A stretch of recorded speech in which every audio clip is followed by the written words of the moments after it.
سرکار سیدنا غوث اعظم رضی اللہ تعالیٰ عنہ جب پڑھتے تھے تو آپ کے پڑھنے کے زمانے میں دو ساتھی آپ کے اور تھے. ایک کا نام تھا ابن سقا، دوسرے کا نام تھا ابن سعید، اور تیسرے آپ تھے. اس زمانے میں ایک مشہور ولی کامل تھے. لوگ ان کی بارگاہ میں حاضر ہوتے، ملاقات کا شرف حاصل کرتے، ان سے کچھ سوال کرتے، جواب پاتے. کرامت ان کی یہ تھی کہ جب چاہتے لوگوں میں موجود رہتے اور جب چاہتے لوگوں کی نگاہ سے اوجھل ہو جاتے. یہ تینوں حضرات ان کی ملاقات کو چلے. ابن سقا، اس کے دل میں ادب نہیں تھا، دل میں بے ادبی بھری ہوئی تھی. کہتا ہے آج تو میں ان سے ایسے سوالات کروں گا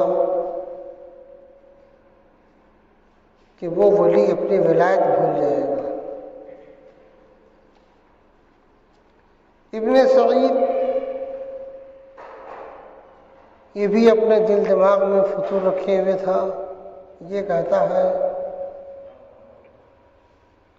میں ان سے کچھ سوال کروں گا، دیکھیں اس کا وہ جواب کیا دیتے ہیں.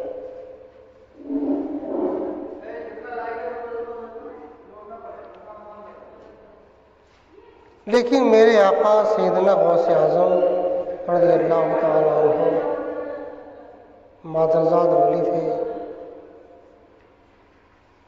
دل میں ادب تھا. آپ نے فرمایا میں صرف اس اللہ کے نیک بندی کی زیارت کروں گا اور اس کے بعد واپس چلا آؤں گا.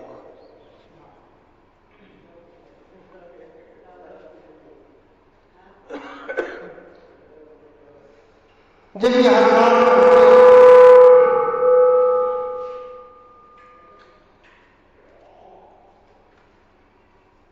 یہ حضرات پہنچے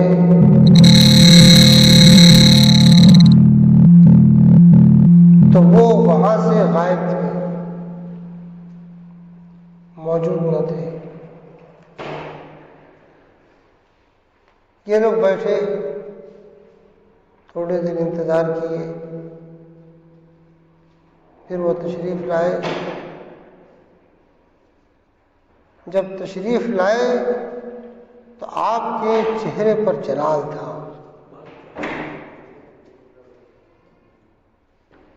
ابن سقا کو مخاطب بنایا اور فرمایا اے ابن سقا، تیرے یہ سوالات ہیں، اس کی یہ جواب ہے. ابن سقا نے اپنا سوال ان سے پیش نہیں کیا تھا، سوال ان سے کہا نہیں تھا، از خود کشف کے ذریعے سے آپ نے معلوم کیا کہ اس کے سوال کیا ہیں.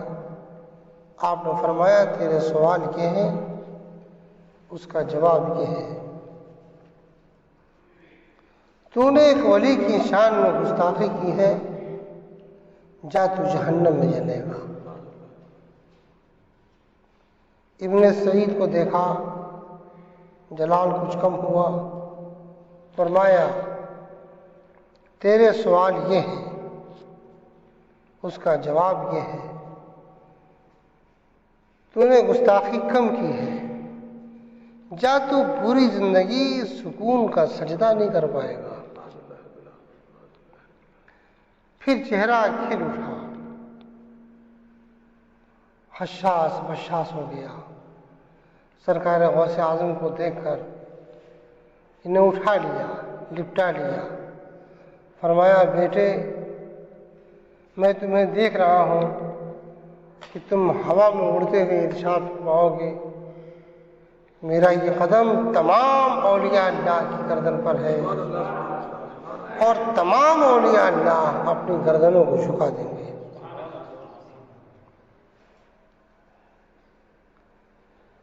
ابن سبقہ بے ادب تو تھا ہی، ابن سعید ادب اس کے اندر بھی وہ نہیں تھا۔ یہ حضرات چلے آئے، ایسے ہی ہوا۔ ابن سبقہ اپنے زمانے کا بہت ہی زبردست عالم ہوا، مناظر ہوا، کتنے عیسائیوں سے مناظرہ کیا، ان کے چھکے چھڑا دیے۔ اس کی بلاہٹ دور دور سے ہونے لگی، وہاں پہنچا، بہتیرے پادری تھے، مناظرہ کیا، کتنوں کو شکست دیا، مگر یہ گستاخی کر چکا تھا۔ ایک عیسائی کی لڑکی پر اس کی نگاہ پڑی، فریفتہ ہو گیا۔ پھر یہ ایسا فریفتہ ہوا کہ اسلام سے پھر گیا۔ لوگوں نے دیکھ لیا کہ ایک ولی کی شان میں گستاخی کا انجام کیا ہوا۔ سوچو مسلمانوں، جب ایک ولی کی شان میں گستاخی کا یہ انجام، تو جو نبی کی شان میں گستاخی کرتا ہو اس کو ایمان پہ جانا میسر آئے گا؟ اللہ اپنی پناہ میں رکھے۔ ابن سعید یہ بھی زبردست عالم ہوا، حکومت کی طرف سے اس کو منشی کا کام ملا، حساب کتاب کرنے کا، لیکن لوگوں سے رو رو کر کہتا تھا کہ میرے لیے دعا کرو کہ میں ایک سجدہ بھی سکون کا ادا کر لوں۔ نماز کا وقت آتا، ابھی پڑھ لیں گے، وقت نکل جاتا۔ دوسرا وقت آتا، پھر یہی سوچتا پڑھ لیں گے، وقت نکل جاتا۔ وقت نکلتا چلا گیا، روتا تھا کہ لوگوں میرے حق میں دعا کرو کہ میں ایک سجدہ بھی سکون کا ادا کر لوں۔ میرے آقا سرکار سیدنا غوث اعظم رضی اللہ تعالیٰ عنہ کا زمانہ آیا، لوگوں نے دیکھا آپ ارشاد فرماتے ہیں میرا یہ قدم تمام اولیاء اللہ کی گردن پر ہے۔ ہر ولی نے اپنی گردن جھکا دی اور کیوں عرض کیا بل علی راسی وعینی یا سرکار غوث، میرے آقا آپ کا قدم گردن پر ہی نہیں ہماری آنکھ کی پتلیوں پر ہے اور ہمارے سروں پر ہے۔